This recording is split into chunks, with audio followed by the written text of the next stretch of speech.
How's it going, everybody? My name is Ben from the Ben and Bev channel, and today we're going to be talking about The Falcon and the Winter Soldier, Episode 2, The Star-Spangled Man.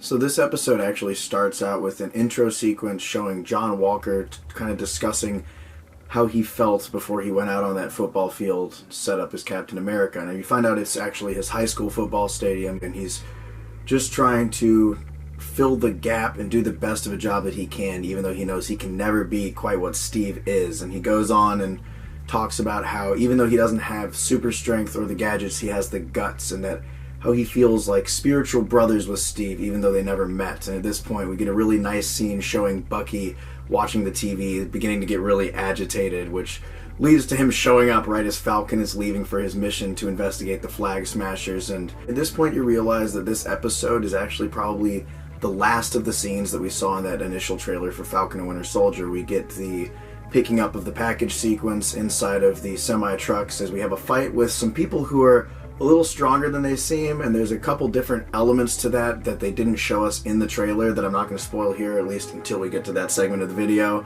And there's some shots that were exactly the same as they were in the trailer, but there was like a different angle of it, so we didn't see some of either the characters or some of the actions that were going on in the background, so they didn't ruin the scenes for us as we got there. Which is honestly, I'm really excited for, because that means we haven't really seen much of the show through just a little bit of the trailer that we've seen. There's also some really good comical parts this week, especially the expanded version of that big three androids, aliens, and wizards conversation, and that joke's brought up throughout the episode by multiple different people, and you begin to realize that that is actually a term that they're using in the military right now to classify certain events. And there's just some crazy team-ups, and just there's a character named Isaiah that pops up. It's an older gentleman, and there's some really cool stuff about his background and how it kind of expands upon the Captain America lore. And I think they just did a great job this week just kind of expanding that section of the MCU and showing us what all is going to happen. They had a really big implication for someone that's going to pop up next week at the very end of the episode too. So it's really looking good so far for this series. I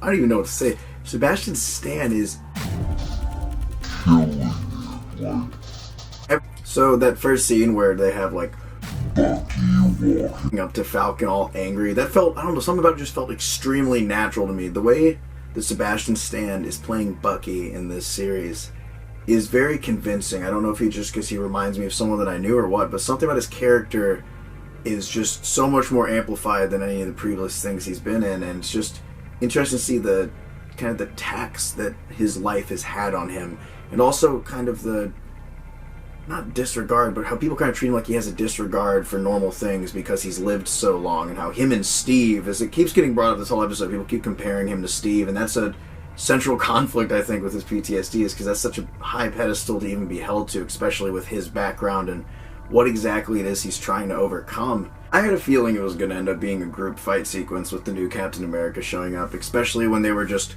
going to not deal with it. I was like, he's going to magically show up and probably ruin your mission. And he didn't do that. He ended up helping out, and I think he's probably one of the only reasons everyone made it out alive, because I didn't expect every single one of those people to have super soldier abilities on the par with Captain America. And so far we haven't really seen a weakness, or if they have to take a medication to keep up the ability. We haven't really been able to tell. All we know is they are stealing vaccines. They showed us that scene where one of them sacrificed himself to make sure they got away with whatever it was that they were doing.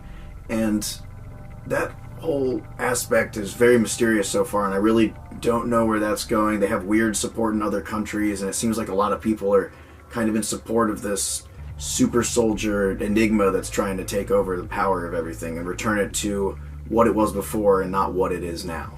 And we also got to see that scene from the trailer that has both Falcon and Bucky in therapy with the therapist, which was a really good scene because you kind of get to see Bucky's angle about how if with the shield and him turning it away, that would make Steve wrong, and if Steve's wrong about Falcon, he could be wrong about Bucky trying to change who he is, and how that's really the driving force behind everything as they go out on this mission. And it's also kind of weird the way John Walker was just kind of following them around the whole episode. I liked their little sequence where they're in the car and he's just trying to make friends with them and they're just avoiding him. It was almost childish the way they were all acting. It was quite goofy, but that scene after that therapy session when he's out there and he says, well, then don't get in my way if you're not going to join me. I think that will be kind of where they start to split off. I mean, obviously that's what it's being set up to be, but that concerns me a bit because he very clearly did not go into that previous situation with the expertise, skill, or super abilities required to actually do it on his own. So it's either going to lead to his downfall or him overreacting and causing a war. And that amazing tease at the end where they just say they're going to go visit Zemo, and we get Mozart's Requiem playing, and they're just showing him in jail. Pondering.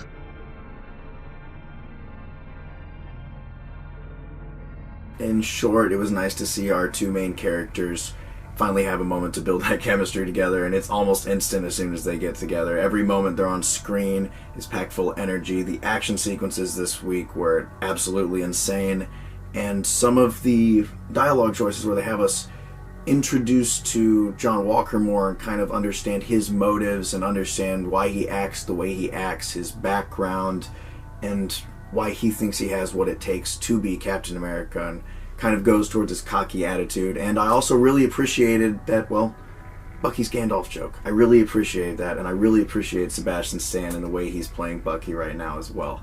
I'm super excited for next week, and it's only up from here. I can't wait. Were you satisfied with episode 2 of Falcon Winter Soldier? Let us know in the comments below. See you next time. Ben and Bev, out.